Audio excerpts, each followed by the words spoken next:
guys, we're doing a quick product review. We bought a 3-pack of these.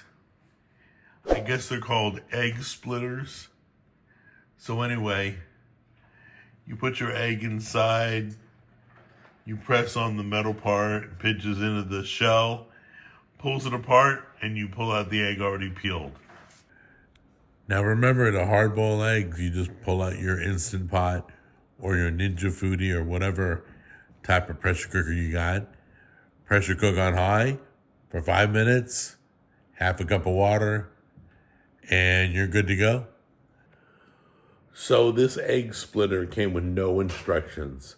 It's kind of why we're doing this video.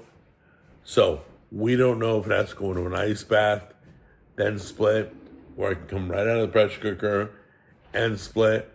We don't know. We're going to try both ways. All right? Hang on. It's almost done. Okay, we're putting the egg in the splitter. Go ahead. Crack it.